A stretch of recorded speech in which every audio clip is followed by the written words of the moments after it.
of all the stuff that could be featured on the final exam. Your final is going to be about 65 questions, multiple choice, and then a short answer portion involving Forrest Gump. The questions will go in the order, roughly, of these slides, and so this will be hopefully a great, useful tool for you to utilize as you get ready for our final on Thursday, the 12th. So we started the second half of the year by looking at origins of the Cold War, where we saw the United States and the Soviet Union divided over ideology and competing with one another for influence. Now, this rivalry, ironically, starts with a partnership. The United States and the Soviet Union fought together during World War II.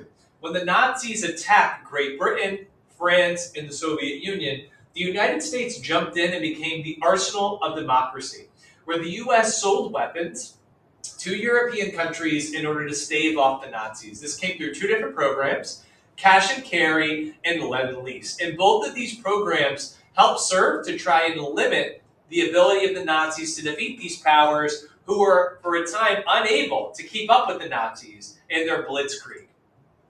However, the U.S. ultimately joins World War II after we are bombed at Pearl Harbor by the Japanese. Now, this was a surprise attack, but it didn't happen out of nowhere.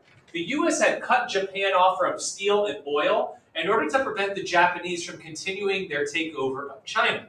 When Japan attacked at Pearl Harbor, it brought the United States fully into the war.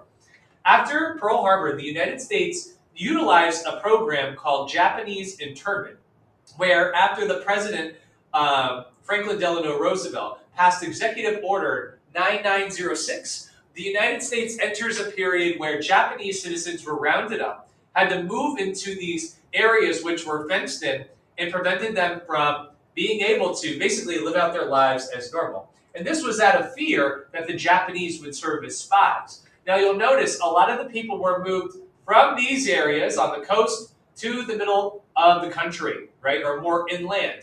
The reason is because the Japanese largely lived on the coast where a lot of our naval ships were. Now, the United States fought a campaign against Europe and against the Japanese, and ultimately were successful in both campaigns. Where we truly sort of see an end of the war, though, was through the bombings of Hiroshima and Nagasaki. The first bomb was dropped on Hiroshima, where the United States dropped an atomic bomb, killing tens of thousands and causing massive destruction. And then a second one was dropped a couple days later, before the Japanese ultimately surrendered, and the United States drops that at Nagasaki. Now, these two bombs would have large-scale impacts, not just because they end the war, but because of their significant casualties, and more importantly, because they create the conditions of the future Cold War. Now, when World War II ended, the United States did not tell its ally, the Soviet Union, about the development of the bomb. The U.S. wanted to keep a monopoly on its power. Now, historians think that Stalin largely knew about it anyways, but the U.S. emerged as a victor, and ultimately this made it so that the U.S. could start planning out its future after the war had ended. They began this planning at first by collaborating with the Soviet Union and Great Britain. The big three, Churchill, Roosevelt, and Stalin, met at Yalta, where they worked together to think about what the future should look like.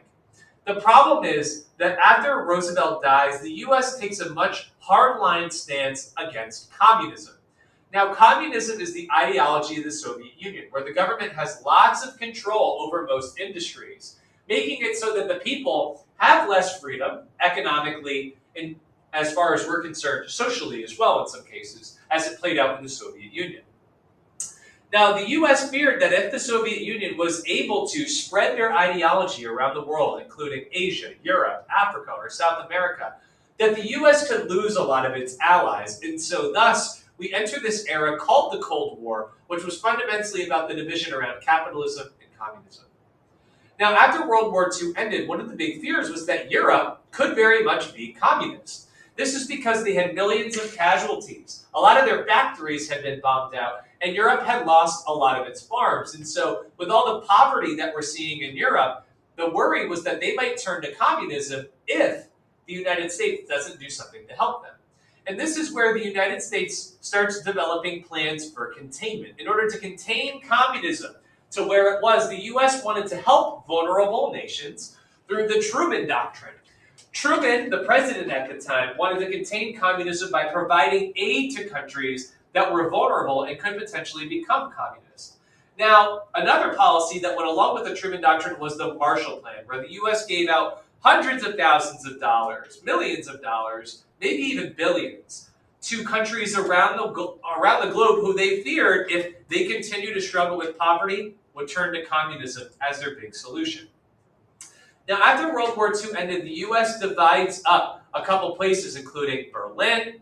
We see Japan is divided up, as well as Korea, along lines of north and south. And these lines of division were significant and were important, especially because over here in East and West Germany, where we're going to see this dividing line take shape, this is where we're going to see sort of the border of the Iron Curtain take place. Now, as these parts of the world get divided up, the United States is going to form a military alliance called NATO, featuring these countries in Western Europe, and the Warsaw Pact, which was the Soviet Union's relationship, their military alliance would form on the Eastern Bloc. And this is basically the sides drawn in the sand of the Cold War. And the dividing line here is the Iron Curtain drawn between East Germany, around Austria, and to the southern coasts of northern Italy. And ultimately, this line is what the U.S. wants to keep the Soviets from spreading across. We do not want communism going any further than that. Now, on the home front, after World War II, the United States experiences a huge moment of economic prosperity, featuring consumerism, people buying lots of things, people expanding into the suburbs. Marking this period is what many historians would call the affluent society. Not only that, but the United States would also see a rising middle class, and this is very different from all the struggles they had with the Great Depression and World War II. America was finally getting its feet back underneath it, right? We're no longer in the days of like Cinderella Man where the Hoovervilles are out. We're now moving forward into sort of this new era of prosperity. And while America had, a lot of policies like the New Deal that got us out of the Depression, ultimately, it was World War II that finally got us out of this depression. And when the war ended, the United States government finally had enough money to try and support veterans from the war effort. The United States provided people with support through the GI Bill, where veterans would get access to low-cost mortgages, college tuition, assistance, and business loans, making it so that many veterans could buy houses, go to college, maybe even get a master's degree or above, to help create a whole new class of professionals. And this led to a baby boom. Now that people have enough economic prosperity, they can have a lot of kids, and this is why there was so much demand for housing in the suburbs. People started building suburbs all over the country, and the very first one were Levittowns, these towns on Long Island, where houses looked largely the same. They were constructed almost like in a factory style. And this was a place where you could find affordable housing for people, especially coming out of the war. But that being said, not everybody got access to the suburbs. We had this organization called the Home Owners Loan Corporation, who had to determine who could get a loan, in districts that were considered redlined would not be able to receive loans.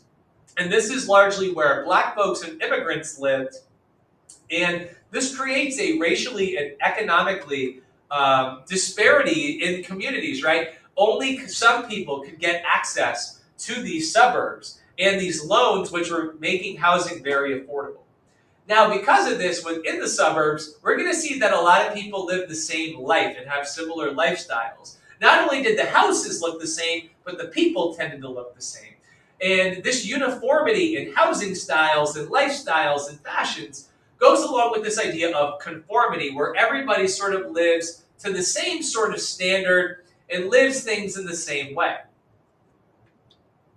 We call this element of like people living up to the same social expectations the nuclear family, right? Nuclear family was where there would be a husband and wife. The wife would stay at home, the husband would go to work, and they'd have 2 kids out in the suburbs joining, your average run-of-the-mill clubs or whatever. Those kids would go on to go to a university, whatever. And the nuclear family became a standard that many people wanted to live up to. Others criticize it as, everybody has to be the same and look the same, which means that everybody's kind of phony And if you think back to Invasion of the Body Snatchers, that was one of the lines of criticism through that movie, that everybody was sort of fake and had to sort of put down any thoughts that would get them looked at funny. Because in these suburbs, everybody had to live to a certain degree of conformity. And a great example of this is the song Little Boxes, where in the song Little Boxes, everybody is criticized as sort of looking the same and acting the same. Now, I'm going to tell you what, I have a feeling that this will show up on your final exam, and it'll behoove you to look up the lyrics to the song to refresh your memory after we looked at it in class, to think about what does it mean, right, to live in the suburbs. Now, while all this prosperity is going on, and life is pretty good at home, right? People are able to buy houses, there's a rise in the standard of living, we have the GI Bill, there's also a good degree of paranoia happening in America. And one of the big causes of this was WHAC, which was a committee formed in Congress to look out for communists who they suspected were infiltrating the country at every step. Hollywood figures, government officials, and even some ordinary citizens were accused of being communists, and this was during the height of a moment we call the Red Scare. Now, one of the main people driving the Red Scare was a gentleman named Joseph McCarthy, who was a senator from the state of Wisconsin who accused many, many people of being, communists without any real evidence. And by accusing somebody, it could lead to them being blacklisted, basically being untouchable. No one would want to hire these people for a job or anything like that. And McCarthy ultimately was found out to be a total crook. He was accusing people baselessly, and yet his effect was real. This also was inspired by some real cases of actual issues where communists were infiltrating the country.